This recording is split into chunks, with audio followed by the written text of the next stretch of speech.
Today, a new gold scandal. England denies Australia access to its gold.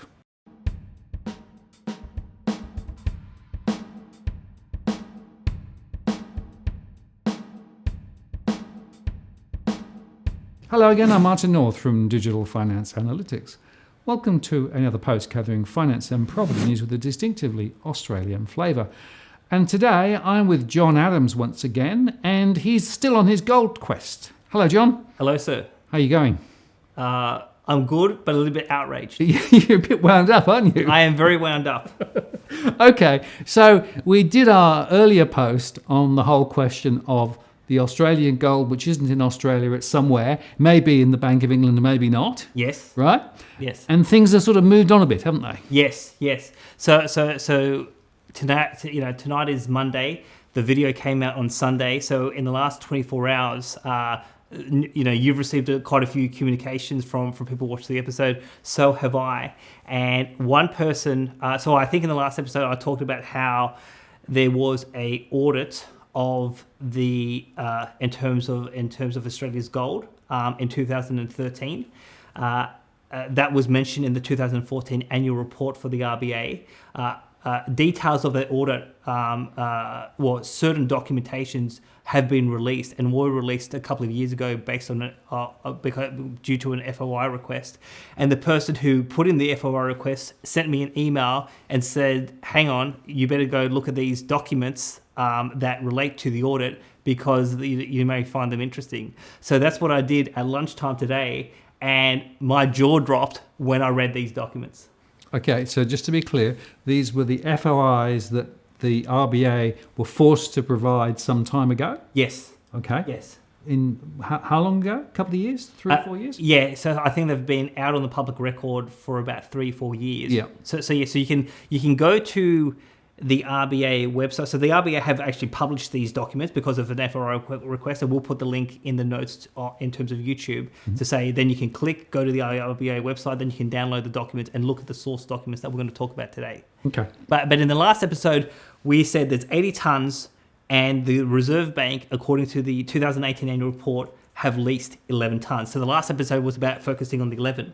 Now, about the 69, your question to me was, how do we know that the gold is there? Yes. So I said there was an audit of that amount that is sitting in the Bank of England, and we said, let's assume for the purposes of the previous conversation that gold is there, it is secure. Now, what we have learnt from these documents was, I'm going to call out 3 big scandals that I have learnt, because of these FOI documents. Okay. So the first scandal is that prior to 2013, Australia had never ever conducted an audit of its gold in the Bank of England. So we're talking about 3, depending on the gold price. So at 80 tonnes, depending on how much. $3 billion, $4 billion, $4.5 billion sitting in the Bank of England. Prior to 2013, we never bothered to check whether the gold was there. It is the people's wealth. It is the people's gold. And our officials, our government, never bothered to see whether our wealth was actually secure. Right. So just to recap, we had the gold in Australia. It went somehow to the UK. Yes. Right? But there was no check to make sure that it had arrived. There was no check to make sure that it was there, and there was nobody going to make sure that it was all okay until it all blew up in 2013. Exactly. Okay. Exactly. So what happened in 2013 that triggered them to think, shit, we need to actually do an audit? It's a bit of speculation here, but I suspect it is because of what happened to the Germans and the kerfuffle over how long it was going to take them to get their gold and whether Western central banks actually have their gold. That was probably the trigger in 2013 to say to the RBA, we better actually check to see whether our $3 to $4 billion of 80 tonnes of gold in the UK, whether it's actually there and whether it is sort of secure, and we can be because ultimately the Reserve Bank is accountable to the Treasurer, the Cabinet, but also to Parliament. So I don't think anyone in Parliament has ever asked the RBA, what is the state of our 80 tonnes in the UK? Is it secure? When was the last time you checked? But something triggered it. And the only thing I can point to that was red hot at the time was all this commentary about German gold. Certainly the dates work, don't they? Yes. Yeah. So, that seems a reasonably sound hypothesis until somebody provides a better one. Okay, so we've talked about the first ever audit in 2013. I guess the next question has to be, so what were the holding arrangements? So that is a fantastic question. So the second scandal, when I read this documentation was, so there was a communication from an RBA official Tuesday, 9th of July 2013 to the Bank of England. Separately, it would be opportune for the gold safe custody arrangements between the RBA and the Bank of England to be formally clarified, including frequency of any future gold verification checks. Basically what they're saying is that the gold was there, we never checked it, but we never had any formal contract or arrangement with the Bank of England as to what were their obligations to look after our gold, how often we could actually go check the gold, what were the circumstances about in terms of our verifications. There was no agreement. Anyone with common sense, before you put $4 billion in a foreign bank, you're going to have these arrangements sorted out, well documented, clearly established, so that there could be no legal ambiguity. Because imagine if there's a legal dispute, if there's no contract, if there's no arrangements, what legal standing does Australia have? Because we never put the Bank of England on the hook, but some idiot put $4 billion in the Bank of England and never bothered to have any procedures established or any gold verification checks sort of locked in. And now we're saying in 2013, oh, by the way, we're going to come and look at the gold, but we actually need to have a formal agreement now. So if there was no formal agreement, there must have been some sort of implicit agreement. Well, what was that? And what legal enforceability does that agreement have? So just to be clear, for more than a decade, our gold was sitting in London with fuzziness all around it in terms of the whole question of how it was stored and where it was stored and what access we could get and how we could order it. Exactly.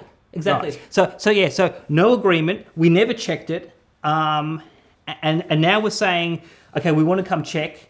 And we want to come back in the future and check it again, but we need a formal agreement, so that we can sort of be clear about what the parameters are. Well, anyone with any two brain cells is going to come up with that agreement before you put a cent in a foreign bank, let alone $4 billion. But it's the Bank of England. You can trust them. That's all right. Well, we're going to talk about the English. So I know, for the purpose of the viewers, you're a dual citizen, so you're English, but you've also got Australian citizenship. But we're going to start talking about the English and their character traits further in the program. Okay. All right. So we've got questions about the fact there was no formal agreement. Okay. That's right. But now we've got this audit actually happening in 2013. Correct. So what were the conditions? What was the basis of the audit? How was it set up? And how was it executed? From the documentation we can ascertain, because again, the results of the audit have not been released. So we don't know what they found and whether the RBA was satisfied with the results of the audit. But what we do know is that the audit happened in September of 2013, but the communication between the RBA and the Bank of England started as early as June of 2013, so almost 3 to 4 months prior to the audit happening. What's the purpose of the audit? The purpose of the audit is to ensure our gold is there. And there are rumors to say that the gold is not there. So you would assume that as you are making an agreement with the Bank of England to audit, that is the paradigm or the context in which you are negotiating in terms of the audit. So there are a few statements that I'm going to read that I thought were very, very interesting and very surprising. So this is a Bank of England official, Saturday, 1 June 2013, saying to the RBA, the workload associated with these visits, as in the audit, combined with the regular operations means that you as in the RBA will need to agree the scope and timing of any inspection with us in advance. Further, there will need to be some constraints around the date, the sample size, the frequency on the overall demand. So yes, we have many tons there. Many other central banks have a lot of gold there. This is a intensive operation, but for them to say we want advance notice, the scope will be limited, the frequency will be limited, the sample size we will control that. That doesn't give me a lot of confidence that this is going to be a genuine check to see whether our gold is there and whether it is secure. So before we even start hopping on the plane to fly to London, the base is saying, hey, if you're going to check this, we're setting the rules of the game. And anytime, having worked at a Big Four accounting firm, having worked in the Commonwealth Public Service in Canberra, the power should be with the auditors, not those who are being audited. But this is clear that the Bank of England is setting the rules of the game and saying to Australia, you will conduct the audit on our terms, and anyone planning an audit on that basis, it's not a legitimate audit. Because by definition, you are having your wing clipped and you're actually being focused in particular areas or whatever, right? So yes, it's not open and free inquiry. Exactly. Yep. Exactly. So that statement was the 1st of June. Right. Then on the 9th of July 2013, another communication from the Bank of England. In offering gold inspections, this is a quote, in offering gold inspections, we will be as accommodating as we can, subject to the principle that we can continue to run our normal vault operations. With this in mind, inspections should last no longer than 2 or 3 days. Mm-hmm. So again, they're saying to us, we will control the frequency, we will control the sample size, we'll control the date. You got to tell us in advance when you're coming. And when we say in advance, at least 4 weeks, if not more. Now, this is June, and they're saying, if they're talking in June, so they know that something is coming, 2 or 3 months down the track. So if there is a conspiracy afoot, if the Bank of England doesn't have our gold, well, they already have advanced knowledge that we're coming and we're going to check. So obviously, because not saying that there is a criminal conspiracy on the table, but if there were, the more advanced notice you give to the counterparty, the more they can start to cover up their tracks. So here in this statement, they're saying that you've only got 2 or 3 days, and then we're going to basically throw you out. What they sort of say is, more than 3 days, and you're going to start to interfere in terms of normal vault operations. Well, again, guess what? If I'm RBA governor, if I'm the Prime Minister of Australia, I'm going to say, governor of the Bank of England or the UK Prime Minister, I don't care if you have to take on extra staff. We're going to check our gold, and we don't care if it actually interferes in your vault operations. You've got to work around. If you want our gold to be stored in your bank, you've got to. We're the customer. You've got to work with us. You can't dictate the terms to us. Mm. So, but this is official communication from the Bank of England to the RBA. Then, so just to go back a little bit, on the 1st of June 2013, again another very stunning statement. The Bank of England says, quote, I am pleased to tell you that we will now allow inspections of a quote suitable random sample of your bars. So prior to June 2013, no random sample. So again, the Bank of England says you can come check, but we're going to dictate, or you've got to tell us in advance which numbers you want to look at. So again, just imagine a party going to the Bank of England saying, we want to check, 100 serial numbers. Just say the gold's not there. Well, what's the Bank of England going to do before the party comes to check the gold? They're going to call Switzerland. They're going to say, well, we need new bars with these numbers on there, and we ship them to London before they actually walk in the door.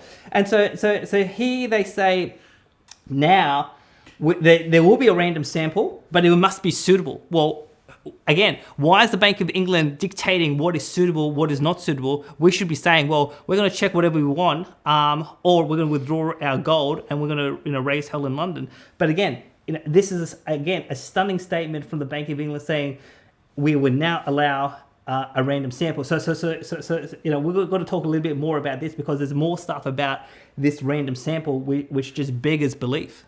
But what you're saying is that if you take a just-in-time theory, in other words, they could actually just-in-time go and create the gold bars with the numbers that are required. That's they right. would have enough lead time to be able to do that. 100%. Right. 100%. So one of the world's foremost gold experts, Jim Rickards, he was in Adelaide last year speaking at a conference, and he said that the biggest refiner in Switzerland produces 20 tons a week. So that's the biggest, but that is only one. So there's multiple gold refiners in Switzerland. So if there are missing serial numbers and the Bank of England needs to scramble, well, depending on how big the sample is, if they need an extra ton, if they need an extra 2 tons to cover their tracks, it's possible with 4 to 8 weeks advance notice to call Switzerland up and saying, get these bars done, put these serious number on there, ship it to us. And when the Aussies or whoever walks in the door and says, "Where's our gold?" It's all here.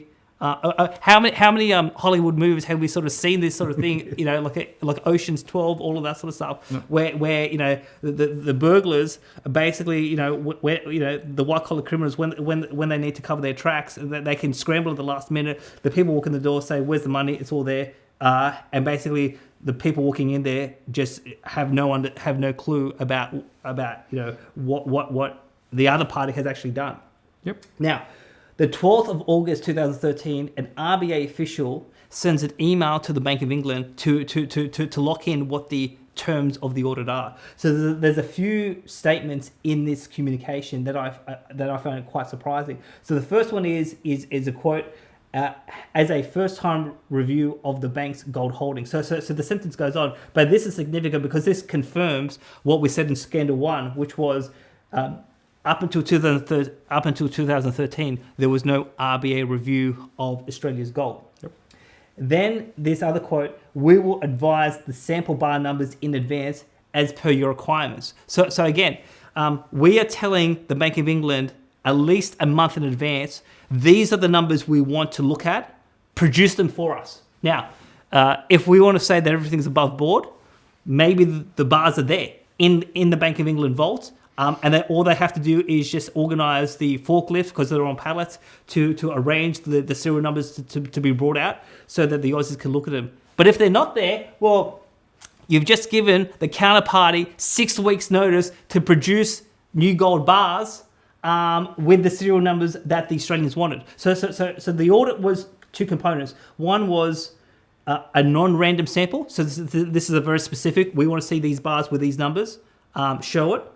And then there was the random sample component. So on the non-random component, well, you've just given the counterparty 6 weeks to get their house in order. So if they're not there because they've been melting them down, they've been leasing, they've been doing all sorts of things with Australia's gold, you've just given the Bank of England enough time to cover their tracks, which again is just, it beggars belief that the RBA could have done that. But then then later on, in terms of the random component now, there was an agreement between the RBA and the Bank of England as to how many bars would be included in the random sample. Now, the number of bars was blocked out. So there was quite a few sentences blocked out when the FOI request was released.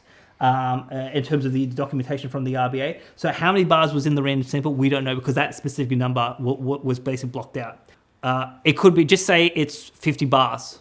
We're going to randomly select 50 bars, and we want to watch you walk into the vault, get those bars, wherever those bars are, and then bring them back, and then weigh them so we can check that the bars are there, the gold is real, it is the weight, and we can be sure that without any advance notice, our gold is secure because we've done this random sample. So this to me seems like a sensible audit procedure.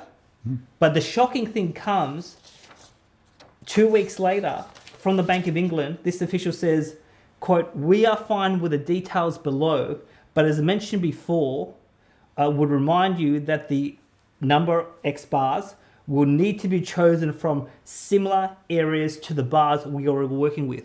Now, there's 2 ways to read this statement. The first one is that the Bank of England could be saying, because of, we got a lot of, 69 tons is like, well, in terms of 15 kilo bars, you're talking about a lot of bars. So the Bank of England could be saying, well, it's going to be a huge logistical exercise if they start picking a whole bunch of random numbers because we'll have to move pallet here, pallet there. We'll have to the forklift driver, blah blah blah blah. So we don't want to go through what I would describe as any unnecessary cost, any unnecessary effort, and so therefore, if we're going to pick a number, if we're going to pick a sample with these serial numbers, pick something close to it that's close to the pallet, so we don't have to move the pallets all over the place. That's one interpretation. My interpretation from that is that the Bank of England is saying to us, pick. So we know, because of the non-random component, we know what the numbers that they want to look at, and they're saying pick bars with similar numbers from the similar area. Now, and you can do your random sample from that. Well, that's not random. What the Bank of England could be saying to Australia is, do your audit in this part in terms of your gold holding, and we're going to give you basically a small window because it's on the same pallet, and you can pick whatever you want from that. But again, if the Bank of England is up to some sort of shenanigan, they can anticipate the likely request for the random sample because they're saying you've got to work in a similar area. So they're basically going to say we're going to ensure that every serial number in this area is basically secure, so that they can then just randomly pick whatever they want from this number. But that's not the point of the audit. The point of the audit is to ensure that this conspiracy of melting gold down is not happening, and to really prove that, you need a genuine random sample. And it's a random sample that the Bank of England has no forewarning about. You just have got to walk in there and saying, okay, I want this number, that number, this number. Go get it for me, and I don't care how long it's going to take. I'm just going to wait here until you produce it. Yeah. But this is this was the pre-agreed detail between the Bank of England and the RBA. And to be honest, the RBA went off and did the audit. And I'm just thinking, if I'm the RBA governor, or if I'm Prime Minister, and I'm getting that the auditee is setting these terms to me, I mean, this is a joke. How can anyone be assured that the gold is there? Yep. Doesn't seem very reliable as a process, does it? And as you say, could definitely be rigged if that was the intent. If the gold is missing and the Bank of England needs to create new bars so that they can cover their tracks, how easy for that process to happen? So we've got a video for viewers to see how easy it is to create a new 1 kilo bar of gold. This is gold sponge being put into a crucible. Now this crucible is going to go into the furnace, and the gold sponge is going to melt, and we're going to pour out a pure gold bar. Now we're going to put this crucible in the furnace. This is a gas-fired furnace, gas and forced air. And this furnace is burning at about 2,000 degrees. Between 1,800 and 2,000 degrees Fahrenheit.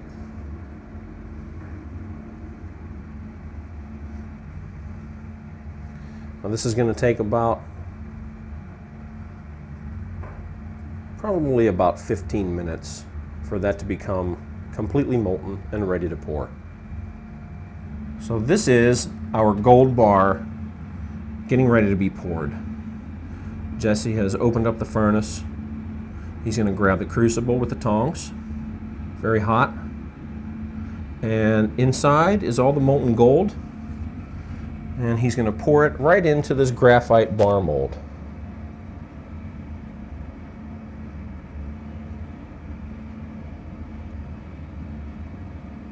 And there we have a red hot, pure gold bar. We're going to let it cool for a second,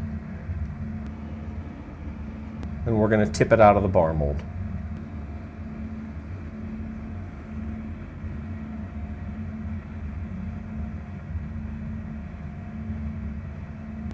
Solid gold.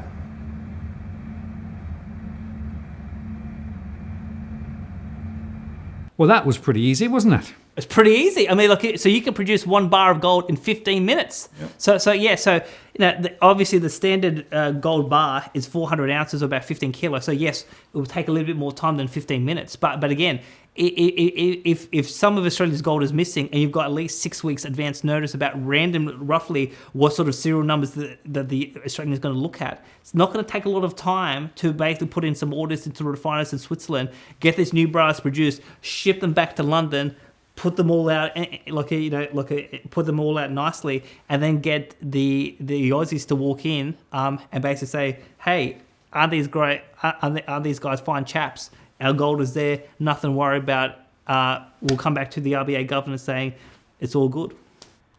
We can show from this, so we don't know what they found because the results isn't clear, but we know that the audit was completely flawed because of the conditions and the agreements and the communications that led up to the audit, and they basically gave the Bank of England enough time to rig the sample. So if the sample were, it could all be above board, and they're just doing this purely for efficiency and for logistical purposes. With the 69 tons that we think is sitting there, the question is, could the English be cheating Australia? Now, I mean, you may have a view. You sort of conflict. We're British. Come on, we don't do that. So I found a particular article that was published in 2016 on The Conversation that talked about the English have a long history of being very secretive, and obviously you are born English. So I think, to be fair to the English, where I think the gross secrecy happens in the English culture is in the elites. So the royals, the aristocrats. What happens in the City of London, etc. There's been a culture, and this particular article, we'll put up the image on the screen.